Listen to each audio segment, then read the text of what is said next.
Good afternoon, class 9. So we were doing laws of motion, and today we are going to start with the third part of laws of motion. So in the previous videos we learned about inertia. Now the Newton's first law of motion gives us two important concepts. One is the concept of inertia and the other is the concept of force. So we learned about inertia and now we are going to learn about force. Now force can be defined as, the definition of force is, force is an external agent which either changes the size and shape of the body or changes the state of rest and motion of the body. So force is an external agent which either changes the size and shape of the body or changes the state of rest or motion of the body. Now we already discussed it in the previous videos that if a ball is lying on the ground stationary, then what the force does is, if you apply a force, what it does is it gives a motion to the body. So that is one example. And another example, so the effects of force can be written as, there are two effects of force. Either it can change the size or shape of the body,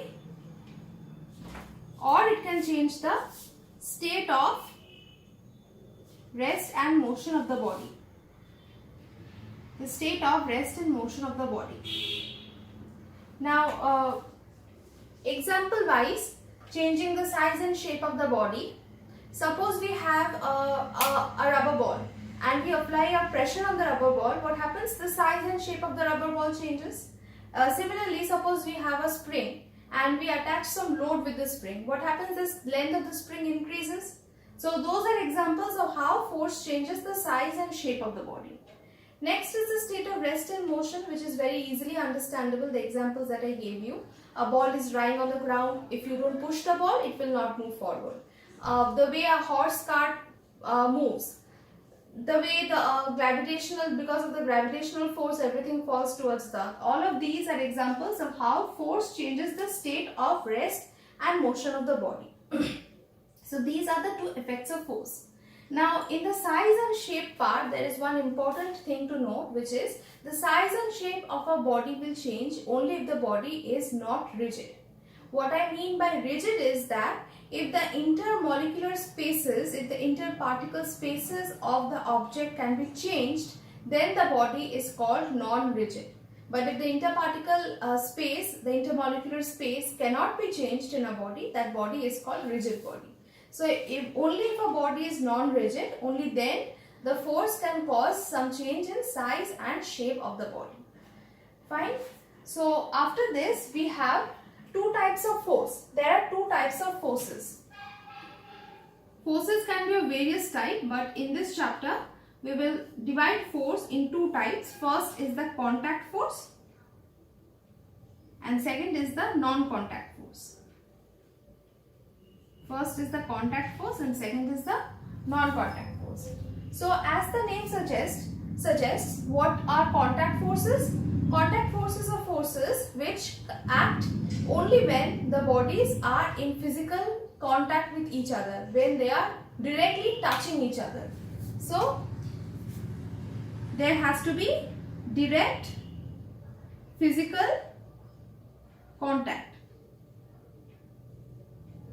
On the other hand, non-contact forces are those which can act even if the bodies are not in direct contact to each other. In fact, they act when the bodies are not in direct contact to each other. Not in direct contact with each other.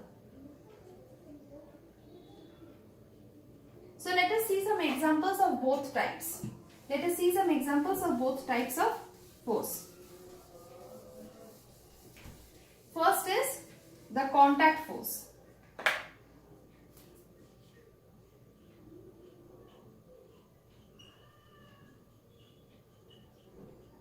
One example of this is frictional force or friction force. What is friction force? Suppose we have a surface on which there is a body which is moving forward. Okay. Now there will be a force acting in the opposite direction to the motion of the body. There will be a force, if this is the direction of motion of the body, there will be a force acting in the opposite direction to the motion of the body, which is called the frictional force. This force arises because of the sliding of this body over the surface. This body is in contact with this surface and the body is sliding over this surface. This gives rise to a force in the opposite direction, which is known as the frictional force. So this frictional force is a contact force. This would not have come into play if the body and the surface were not in contact with each other. So frictional force is one. Secondly, we have normal reaction force. Normal reaction force. About this force you will learn more in the third law of Newton. But if I just give you a brief idea. So if a body is lying on a surface, one force acts in the downward direction, which is the weight of the body. The weight of the body acts in the downward direction. Now another force acts in the upward direction, which is the force that the surface applies on the body, which acts in the upward direction. This is the normal reaction force. This is a force which acts in the upward direction, and it only comes into play when the body is lying on the surface. So this is the normal reaction force, which is another contact force. Next we have tension force.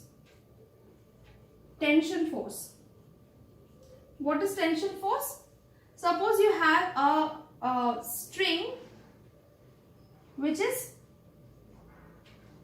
has a mass attached to its end. Now this mass will obviously drag the string in the downward direction because of its weight. The string will be dragged in the downward direction because of the weight of the body. As a result of this, another force will act in the upward direction, which is known as the tension force. So the upward force which acts on the string when the string is hung with some weight, that is known as tension force. This is also a contact force. Similarly, we have the force due to a spring. So suppose we have a spring like this and we have a mass attached to the spring. Okay. So when this spring is stretched, there will be a force acting in the opposite direction, which is known as the restoring force.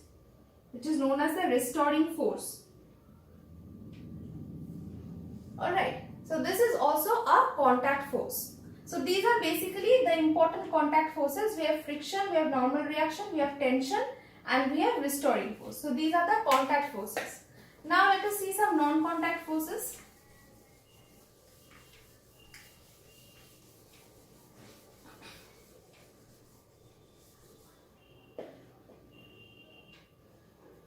So next is non-contact force.